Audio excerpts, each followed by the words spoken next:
Sustainability is a competitive advantage. Companies that actually work with sustainable development can experience positive effects in areas such as reputation, talent acquisition, market position, and so on. Like, how are your company positioned? Like, how can they contribute to sustainable development and at the same time make good business? Make them reflect. Your effort matters, because we can be the first generation that ends poverty and last that avoids the worst effect of climate change.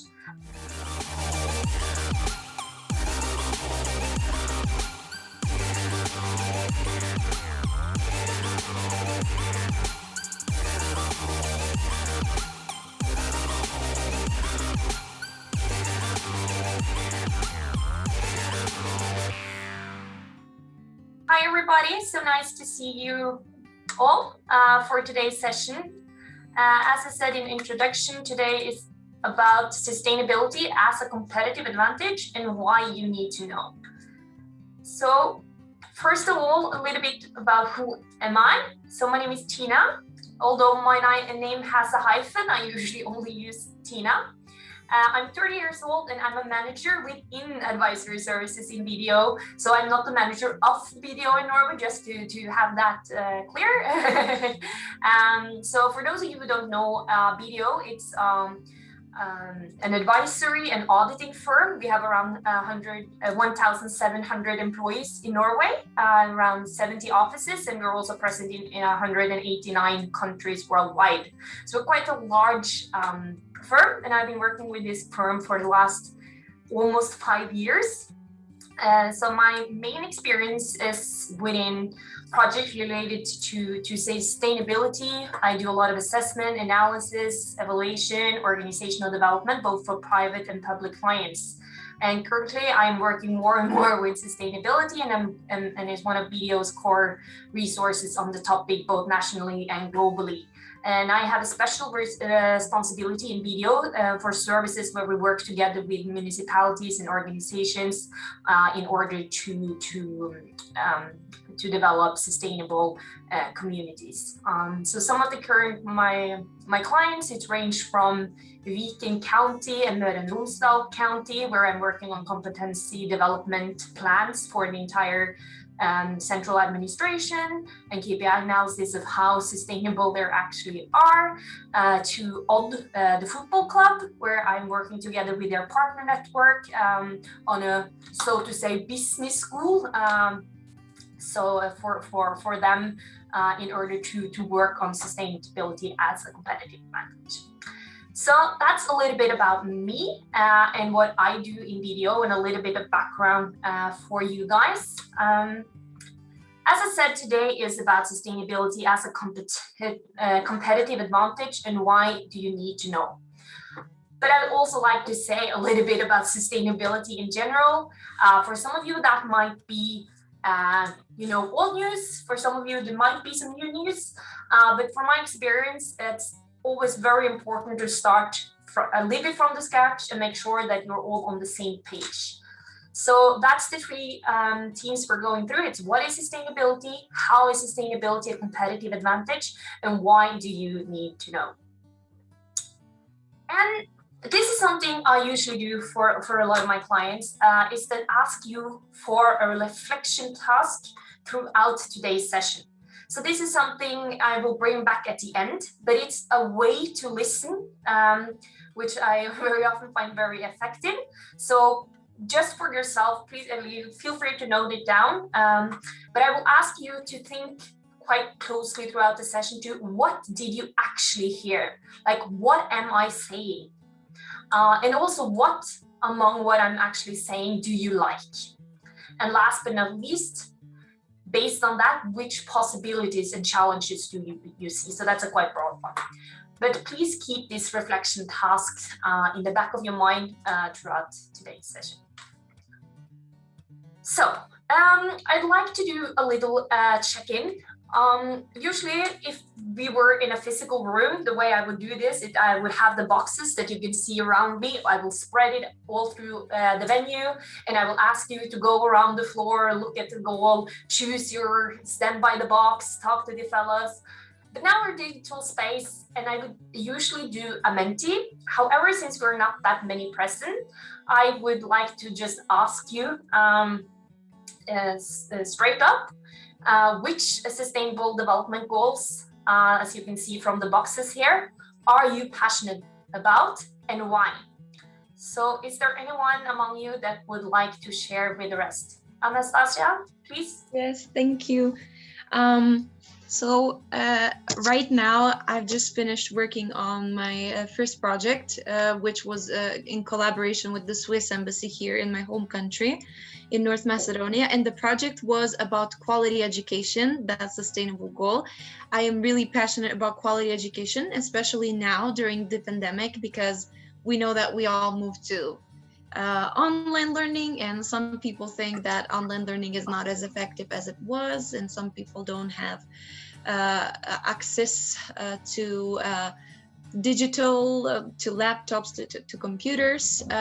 Also, there is another sustainable goal that I'm really passionate about, and that is gender equality and life on land.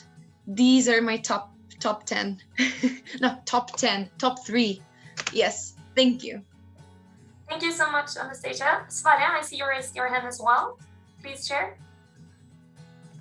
For me, of course, I think just saying number 17, working together in achieving this is super important. I think that's it's the cheating one to take, but I'm gonna take number 17. Otherwise, reducing world hunger is super important to me. I've been working a lot as a chef in my life, and food is so important, and having access to food. And then I don't remember quite what is the name, but it's like minimizing differences. I don't remember quite the name of it or which one it follows, but yeah, those 3 are like the most important things for me, both in UN sustainability goals, but also generally. Yeah, thank you, Sverre. I see Stephanie also raised your hand. Please feel free to share with us. Okay, the goal that I'm most passionate about is goal 15.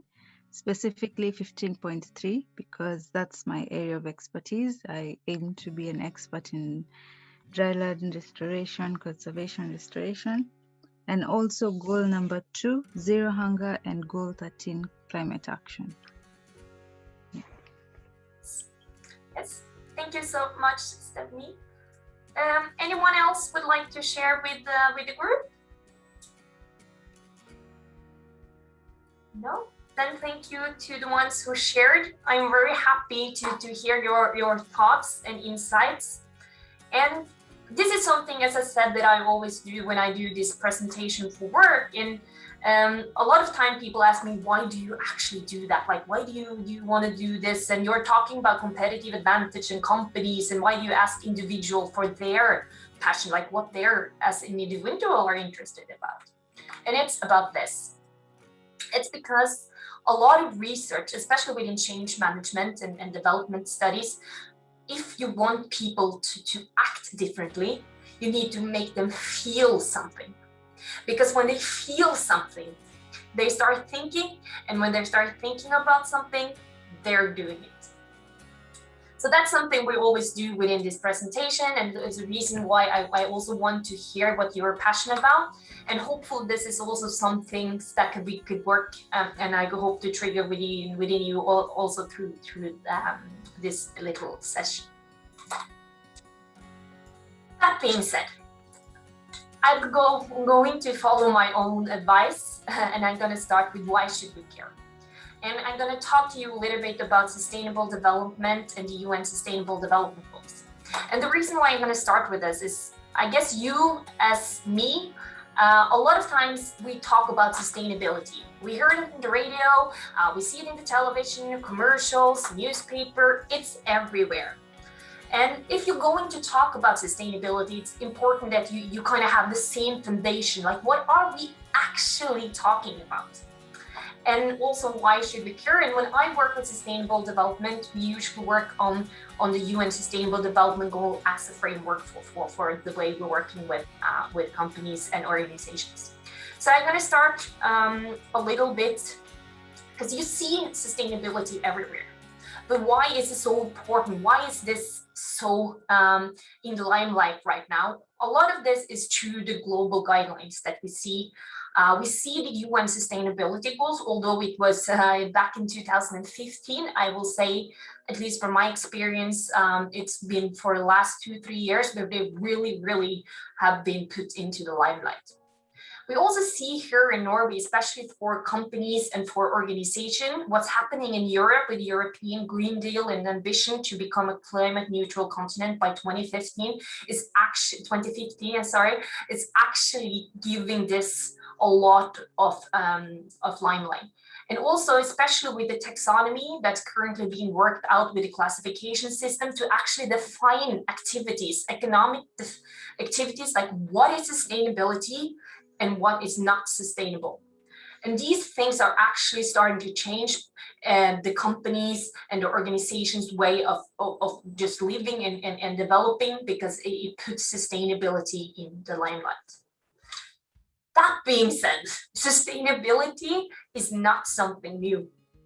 Actually, I'm pretty sure this concept is older than a lot of you in this room, and myself as well. It's about a development, the needs of the present population without compromising the ability of future generations to meet their own needs. This was defined already in 1987.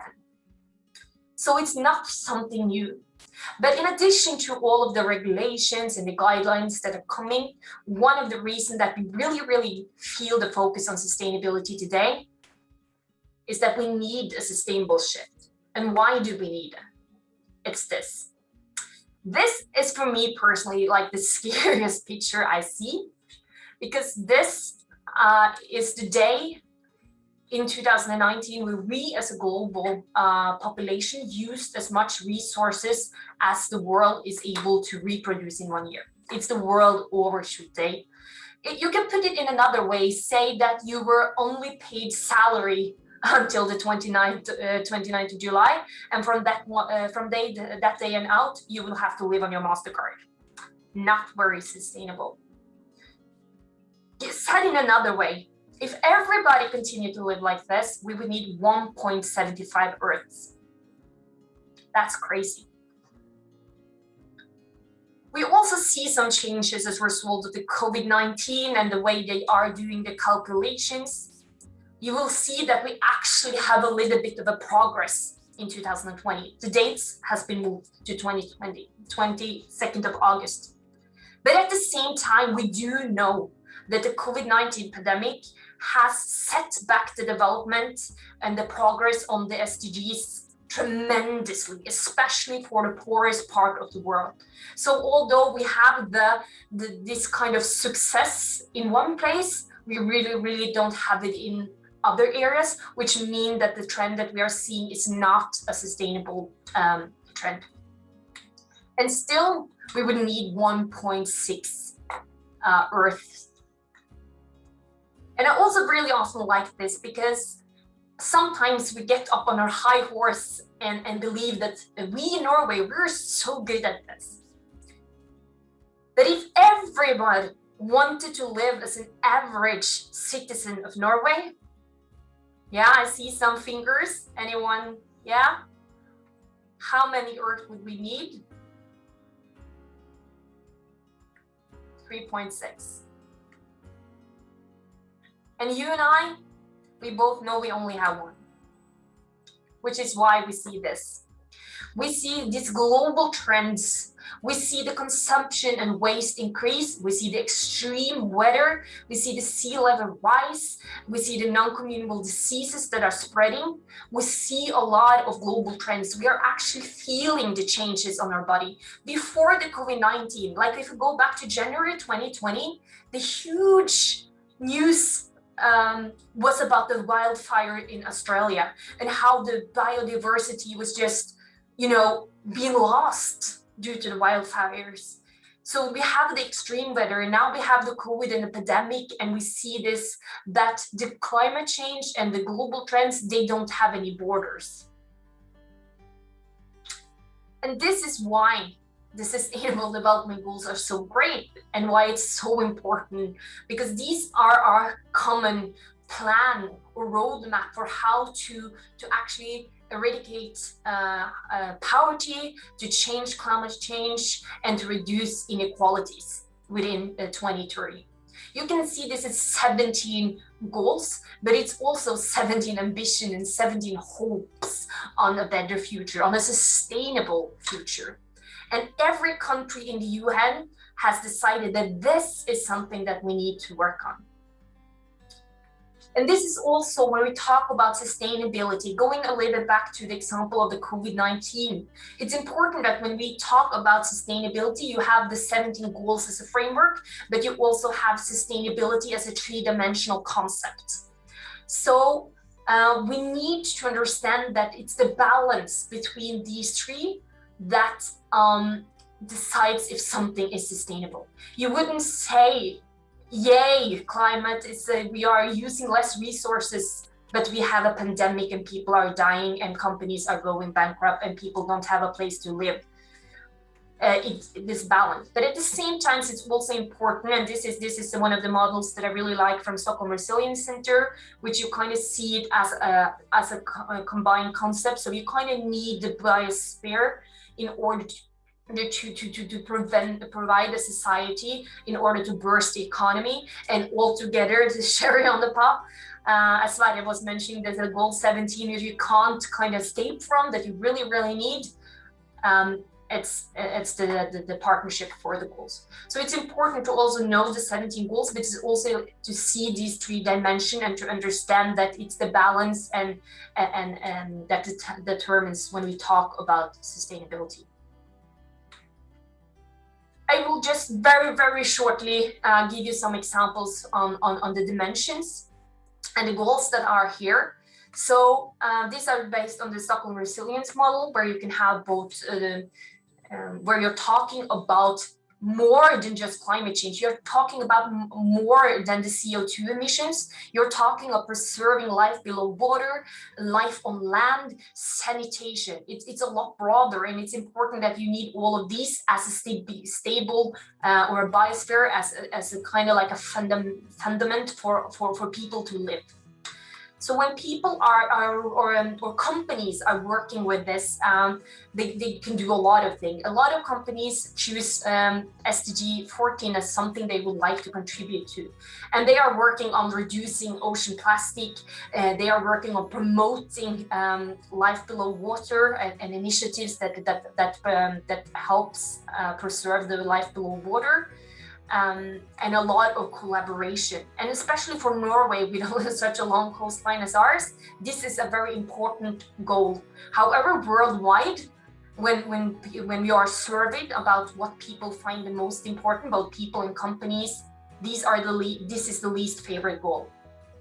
Which is also why why Norway's Prime Minister Erna Solberg also decided to together with other prime ministers to make a high-level panel on SDG 14 in order to address this topic specifically. So this is like the climate and the maybe most commonly known dimension of sustainability. This is what a lot of people, they draw their mind to on sustainability. They talk about this dimension. But it's also about the social dimension. It's about a lot of things directly to human rights. And for a lot of people, they get a little bit confused when you start talking about the social dimension. They are very fast grasping toward aid. They are seeing this a little bit from the millennial goals from before, as some way from the richer countries to pay for and development in the lesser developed countries through aid. And that's a part of it. However, it's one part of it. It's also about working on all of these areas within your country and within your country's frame. So to work on reducing poverty might not be in the forefront, like extreme poverty. It's not an issue in Norway. However, 10% of Norwegian children is growing up in families that are considered relatively poor. And we know again that growing up when they're in those type of family, you will have later in life that could affect your good health and well-being. It could again affect your ability to do a quality education. You might not be able to do further education because you need to work and take care of your family, and so on. So we have some of these trends in Norway. So although these, especially these 4 goals, are very basic and very close to the human rights, it's also relevant in Norwegian. Yeah, I'm just going to skip through those. But then you have the other parts of the social dimension, which is it's where it gets, some will say interesting, but it's about more on the societal. It's about actually making a society that's inclusive, it's safe, people are living their best life, they are able to speak their voice, we have the strong institution, we have democracy, we have equality, we have the rights to be part of the society, which is the second and also very important part of the social dimension. Especially this could be choosing for companies, they can work on choosing offices carefully, they can think about clean energy, they can raise awareness related to power consumption. There's a lot of things that they can do within this, this dimension. The last one, economical dimension, also again, what a lot of people confuses this with, or they think economical dimension is about profit. And that's a part of it, yes, it's about companies growing and prospering, but it's more about how our economical system affects our society and our development as a world population. Because if you look at SDG 8, for example, so although it's about economic growth, it's also about a growth of economy throughout your value chain, for example, that makes sure that although you are a large company, say a production company in Norway, you are responsible for the quarries where your stone, for an example, is gathered from to your project in Norway, and to make sure that the human rights are respected all through that, and that you are not taking away the livelihood throughout your chain. But it's also about innovation, and this is something a lot of people forget when you talk about sustainability. It's about the development, it's about new ideas, new ways of solving our issues, but also doing those in a way that reduces inequality. And a lot of the things that business can do is to give employees time to innovate and to develop new ideas, processes, to actually make a safe space within your company in order to push forward and to be part of the sustainable development. It's also about to capitalize on the opportunities within the sustainable development goals and to develop new and innovative business models. So it's a part of this economic goals. Yes, you have the profit, it's about growing, but it's about the consequences of your economic system, but it's also about how you could be a part of the innovation and the development. And of course, last but not least, it's the partnership. So I usually say we're all in this together. I get this song on my mind when I see this goal, but I feel it. Yeah, I can see some of you are singing as well. Because it's so key.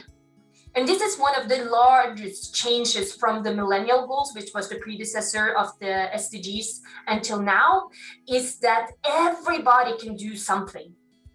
Nobody can do everything, but everybody can do something, and we can do it together. If we collaborate, we are actually able to make a change. So that's why partnership for the goal is an own goal in itself.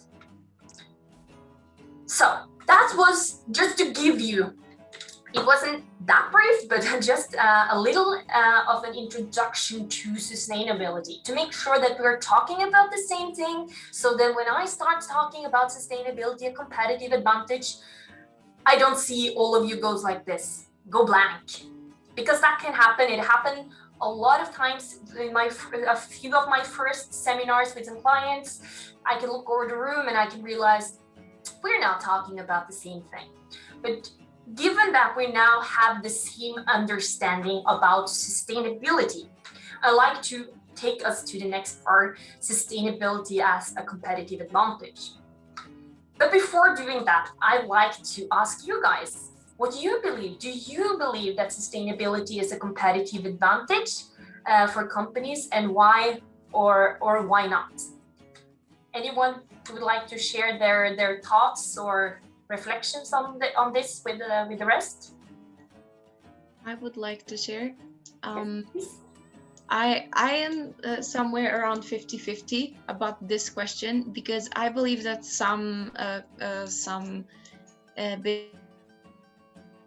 basically some companies use sustainability to as a business, as a way to, I don't know, to maybe seem that they are towards sustainability, but they're not actually doing that much.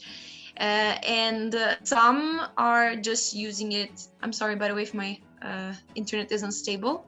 But some companies are using it as they think that is something that humanity should towards do. So it might be a competitive advantage for some companies, but not for all, I think. thank you for sharing your reflection. Anybody else who would like to share? Did I get one more maybe? Sverre? Yeah, I'm like, because you see more and more of these miljöfyrtån companies who are cutting out plastic and starting to wash and everything.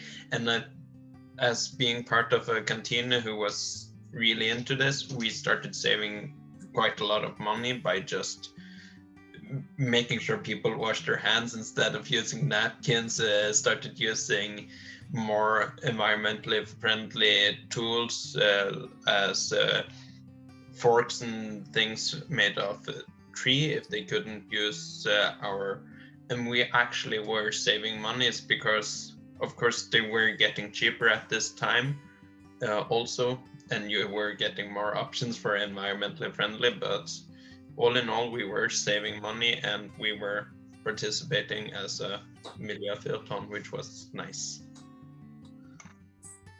Thank you for sharing, Sverre. I see Stephanie also raised your hand. Yes, so I have a slightly different opinion.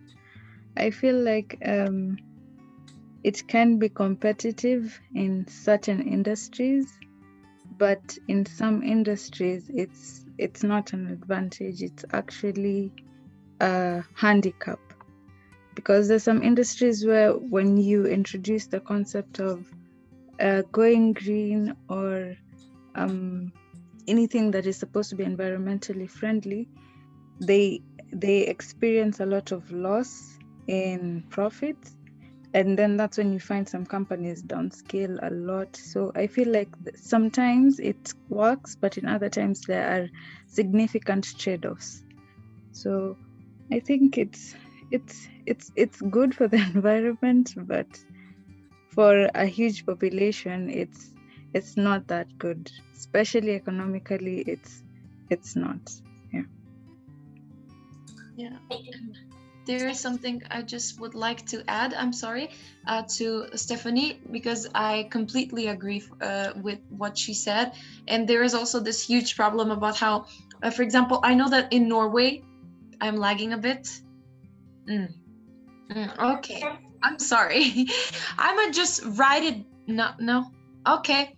So I'm just gonna say that basically the thing is that most people in Norway, I feel like they care a lot about sustainability. But for example, people here in my country, my home country, which is Macedonia, they have no idea about SDGs. Nobody is actually telling them about it. And I feel like education, again, we're going back to the quality education, SDG, that's something that would like help us all to learn and be more aware about it. So yeah, thank you.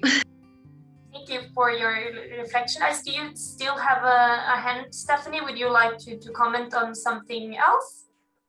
No, sorry, I was supposed to put it down. Yes. Thank you, all of you, for a very thoughtful and interesting reflection. I will not comment too much on them right now. I'll go through and hopefully I can challenge some of your perspective or ideas.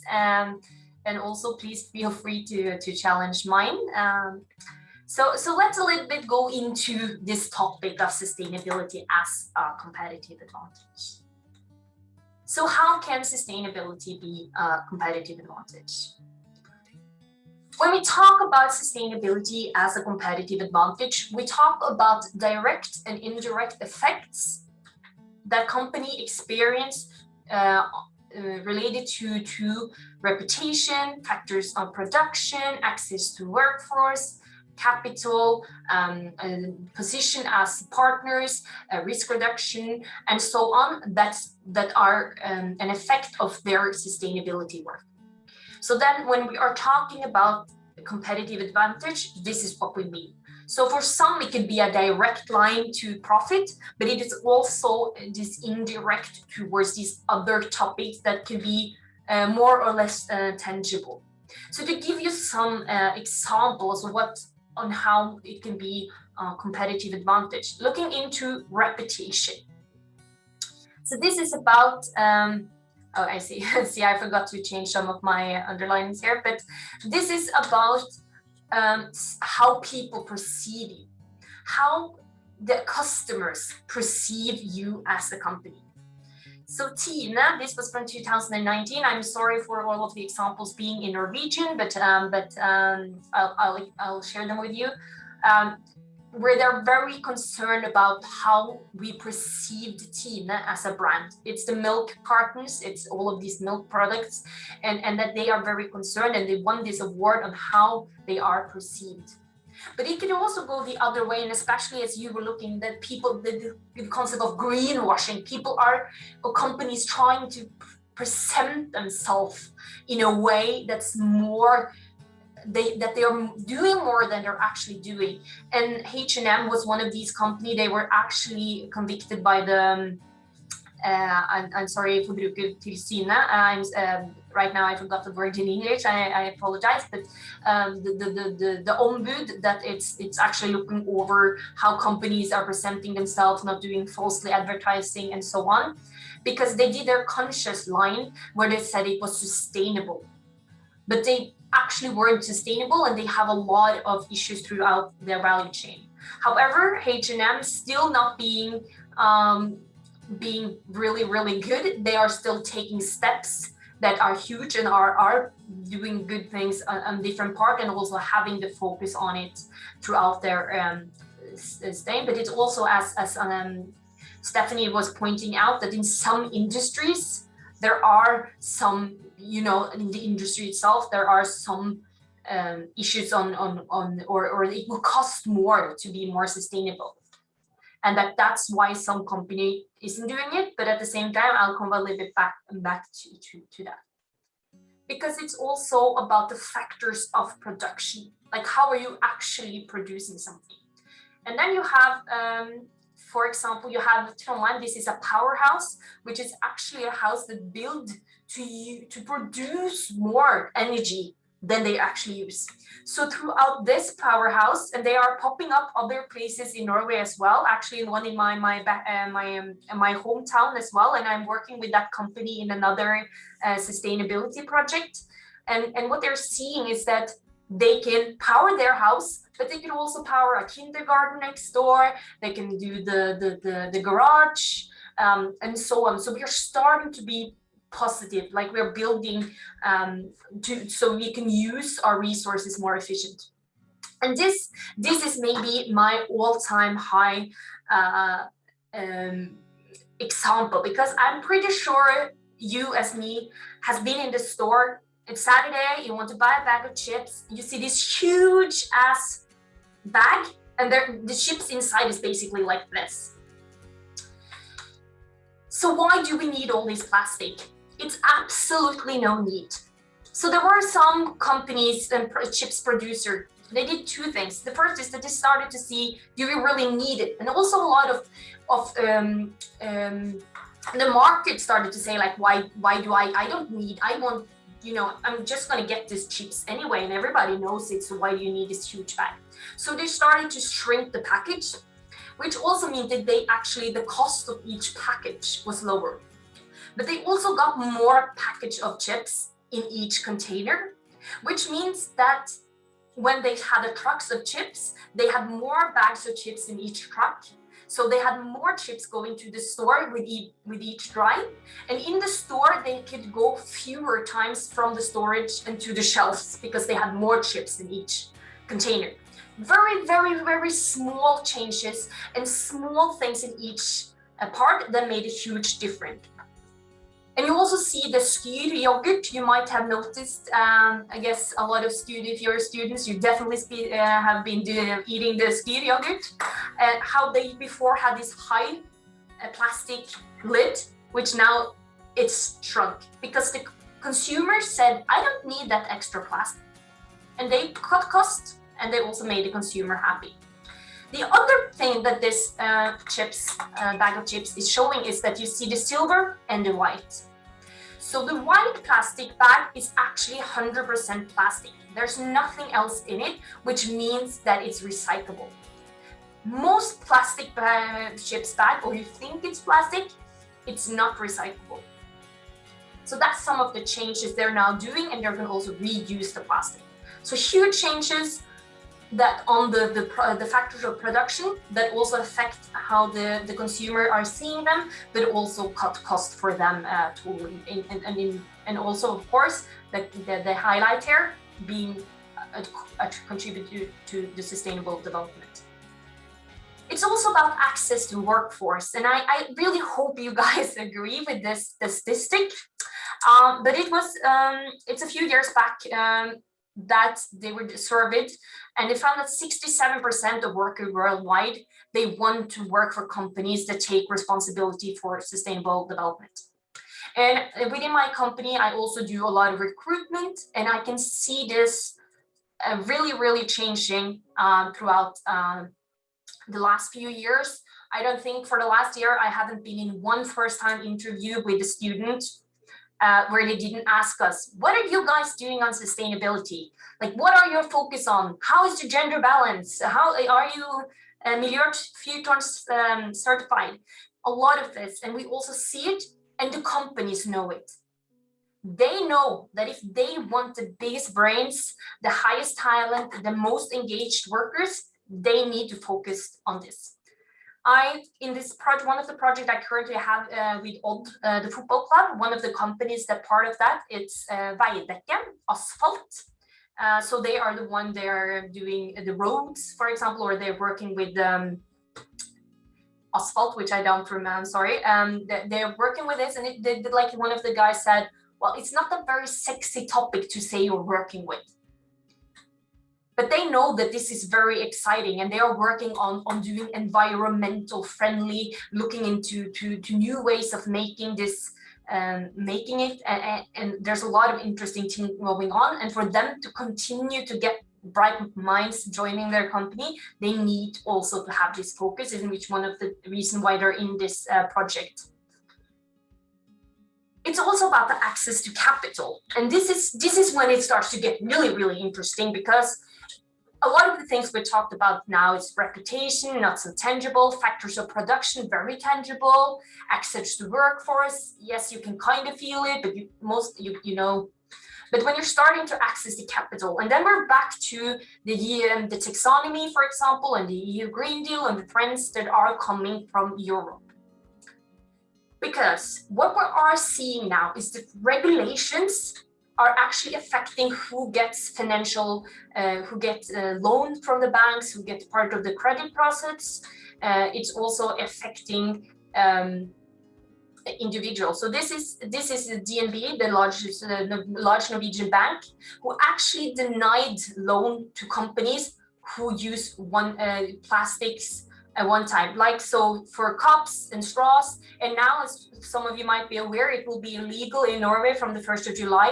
So Q-tips and plastic cups and forks, etc., it will be banned. But already this is a few years ago, as you can see, it's from, I didn't screenshot, but I think it's 2 years ago. They already, 2 years before the law was even in Norway, they started to say, well, we don't want to work with you because you are not sustainable. Biggest bank in Norway. We also see it in the funds, like in how they are investing the money. Of course, you have the Norwegian pension fund, and there are some discussion there with the weapons and so on. So we shouldn't go too deep in that. But that's the huge for all of us. But they are trying to be more sustainable. But we also see it in our personal economy. And I was very proud the other day when my sister, she's a nurse, she called me and she said, so I went to the bank today and negotiated like where we should put our savings. And I was like, it should be in a sustainable fund. And I was like, yes. Because when you can get a nurse from a small part of Norway to start thinking about where they want to invest their savings, you are starting this micro change. And it's all because of the financial sector is changing. And a lot of this, as I said, the Green Deal, especially with the taxonomy that's now kind of mapping out what's sustainable actions and what are not, we are seeing this coming as well. So very interesting change in a way that if you want to be put on the spotlight, if you want to be invested in by the banks and financial institutions today, you will have to have a sustainable focus. And also, as some of you pointed out, and this one I always get a little bit backlash when I say, but I'll put it out there. There is some service saying that consumers globally, they would definitely or probably change their habits to reduce their impact on the environment. Or they would, and also I think it's around 40%, 45% in this survey. They also say they are willing to pay a higher price if the product are ecological or organic or all natural flavors and these things. So there is a shift in consumers, and we can already see it, and we can see it as I told you about earlier, the skigger with the shrinking lid. But this is also something where you and I, and each and every one of us, we could be a part of this. And this is when the market also start getting into play. So it's not just the financial institution that support you as a company, it's also your market where you're selling your project or your services are starting to be looking back at you or asking you and being able to pay more, knowing that you are doing the right stuff. So this is the access to the capital, but it's also another part that's really important, and especially in Norway, it's the status as a partner or a supplier, and especially towards the public sector, which is a huge buyer of, of course, a lot of everything from toilet paper to computers, but also huge building project like the National Museum, schools, etc. It's a huge part of the driving forces of the economics in Norway is initiated by public sector. So to be able to be compliant and to work in a way that makes you attractive for them is very important. So this, I see that I actually here I haven't updated my slide. I apologize for that, because here it says that they are suggesting an ethics information law, or a law for Norwegian companies that says that you would have to know your supply chain. This is not just a suggestion anymore. This law was last week sent from or to the government for suggestions or for to make sure that this is actually going to be put into law. And this is about, as I said, to know your value chain and to know the risks. So this is one example I can give you. This is a project that I did for Bergen Kommune. So they came to us and said, we would like to know where the cobalt in the batteries of the electric car that the municipality leases come from. because they had heard or know that a lot of quarries, especially in Congo, they have a huge risk for violation of human rights. And they did not want to use cars in the municipality that was part of violating human rights. So we were working together with another company called Factlines and trying to figure out step by step, like where is the car put together, where are all the parts produced, where are the batteries from, and just mapping throughout the chain. And these are some of the huge Norwegian suppliers, huge companies worldwide providing cars. And only one could tell us which quarry they were using. Some of them didn't want to tell us, others had no idea. And that's what this law is all about. It's about making it mandatory to know your supply chain. So if anybody asks, being an individual, an organization, you should be able to say your line of production to a certain extent. And you should also do ethical due diligence, or do aktsomhetsvurderinger, as it's called in Norwegian, to map out what are the risks throughout your chain. And this is also, I did a similar project for the new National Museum in Norway, where we did this from the stone in the quarries in China, where we actually, instead of saying, you guys are not really up to the standards we want for the when you're a supplier for Norwegian government. But we went around and actually worked, or I wasn't part of it, unfortunately didn't fit to some of my other schedules, projects, but my colleague and another company that went into all of the quarries and factory in China and worked together with the management to get their standard to prevent and giving them the tools to prevent human rights violations and safety measures in their quarries and factories, so that they will come up to the standard for Norway, instead of saying, we don't want to work with you. Because it's also a part of sustainability, going back also to, especially to goals 16 and 17, to open up the global markets and to be a part of the global economy. Another example is DNB again, they're quite forward there, who actually says no to collaborating with law firms where the gender balance within the companies are very off. So they are saying like, hey, unless you are doing stuff to really change this, we don't want to work with you. So direct consequences, and this is in the private sector as well. So it's not only in the public, it's also in the private, where they're starting to put demands on which client they want to work with, and putting that all out there. So it do affect your status as a partner and supplier. But a lot of time when you talk about sustainability as competitive advantage, you talk about a lot of people talking about the risk, like it costs a lot. It will mean new ways to work. It will invest. It will take time. Why even bother? But they're also talking about, that's the one side of the risk they're talking about, but also that it is a risk mitigating other risks. But what we often also ask is, what would the cost of not contributing to sustainable development be? Because can you afford losing your reputation or having a bad reputation as an unconscious company? Can you afford not using your production factors in the best way?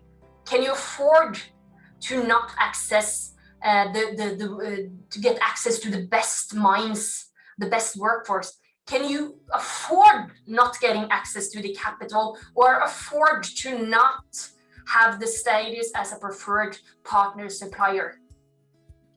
If any of those answers to either of those questions is no, well, then you need to work with sustainable development. Then you need to have this on your agenda.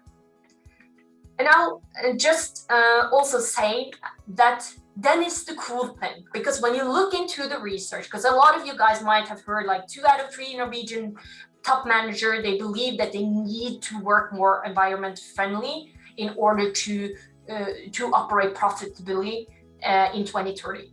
So there's a lot of belief in doing it.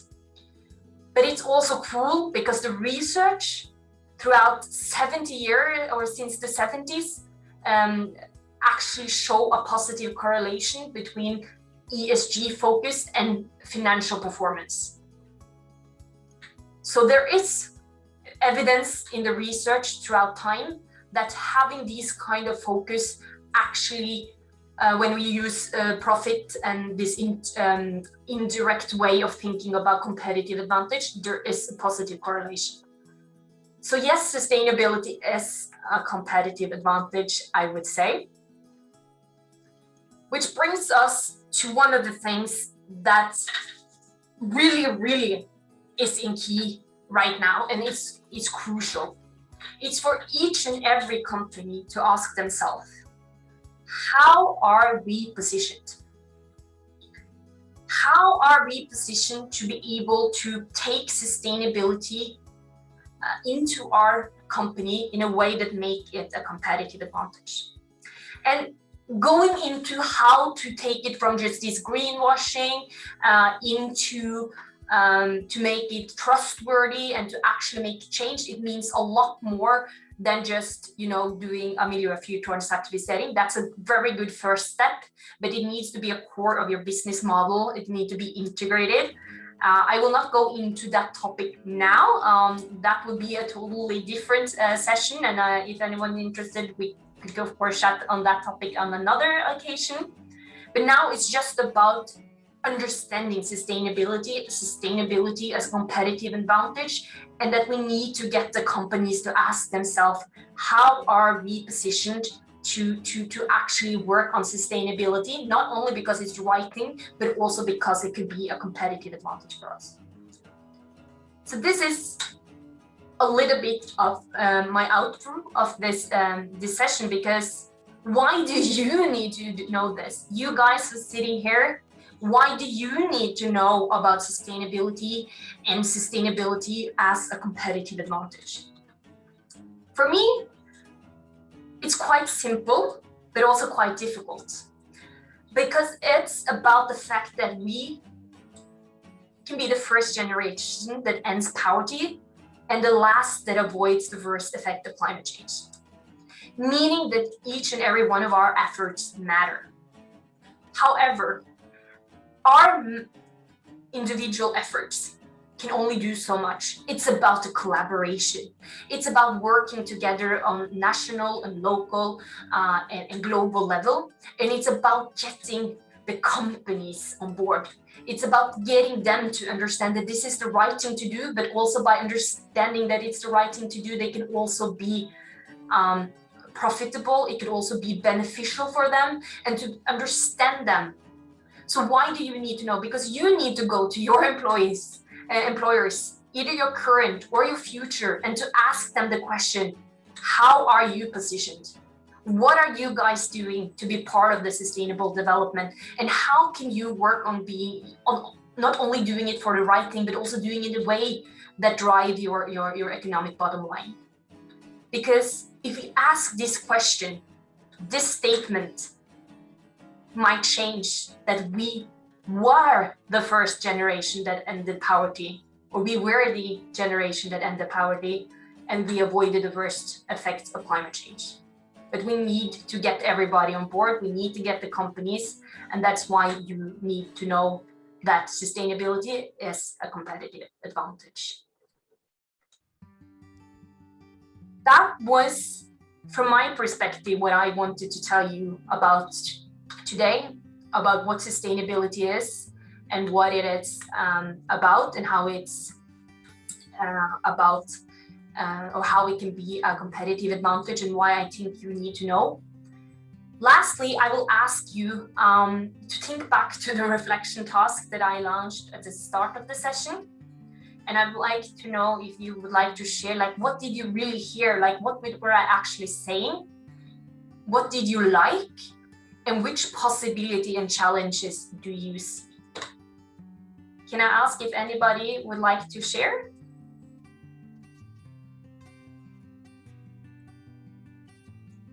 I can go ahead. I heard that sustainability is, of course, vital for the continuing and improvement of our economy and everything. And and I like that we see more and more structural changes that not only rewards being sustainable, but also punishing unsustainability, punishing companies that are not trying to improve themselves. For challenges, it's a slow system. We always talk about the 3 T's of Norway. Thing takes time, and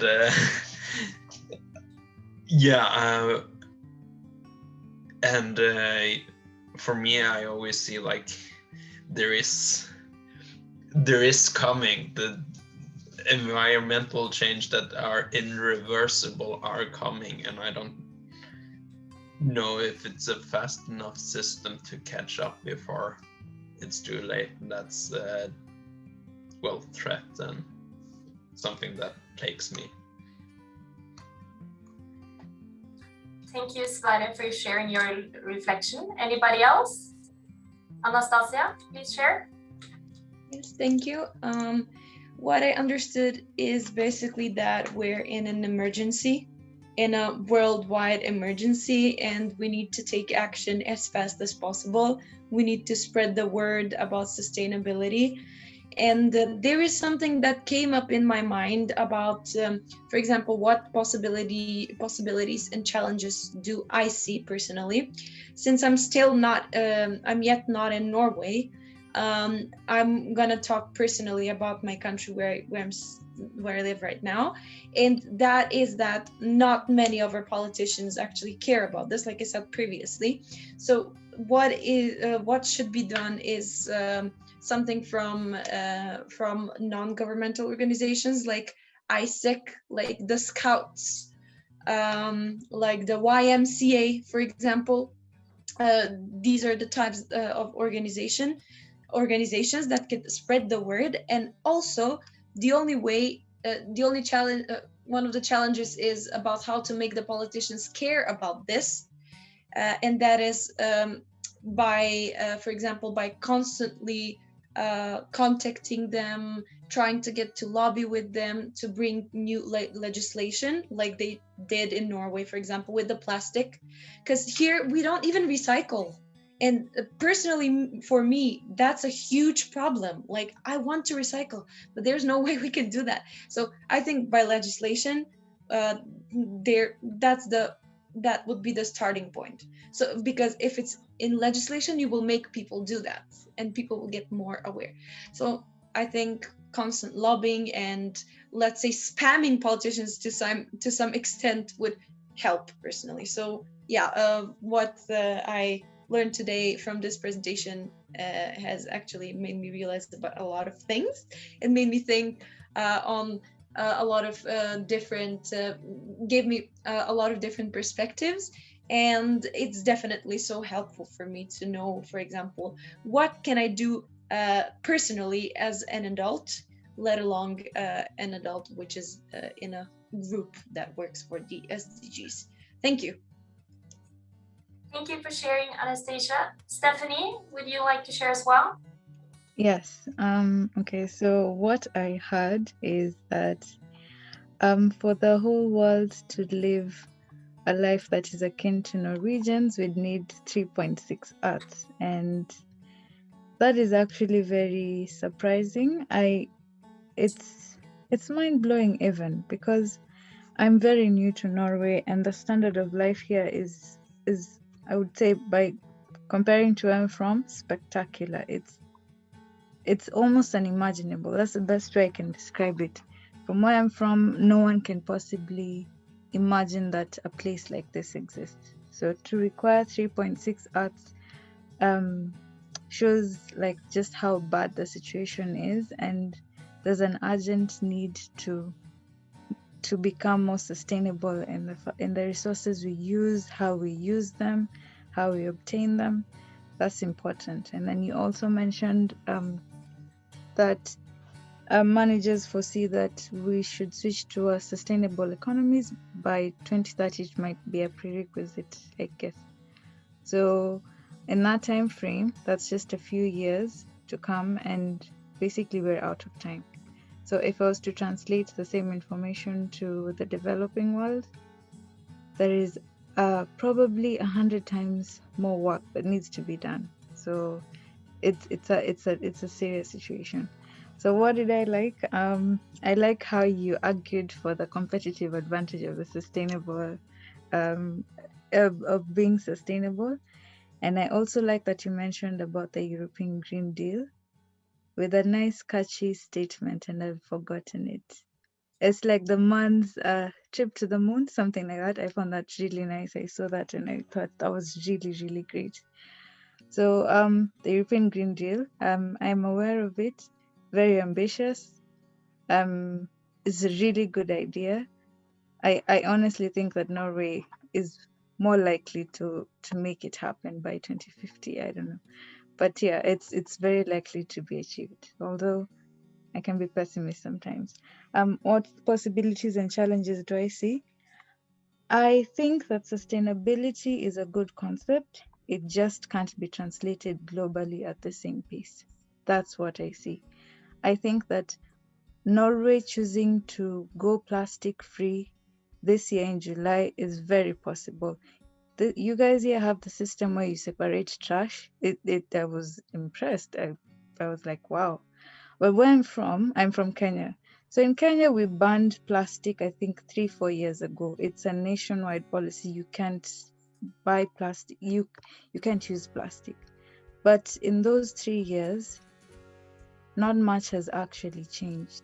So you see, that's a big problem already. If we are banning plastic and it's still in high circulation, then there's going to be a huge disconnect between the developed world and the developing world in trying to catch up.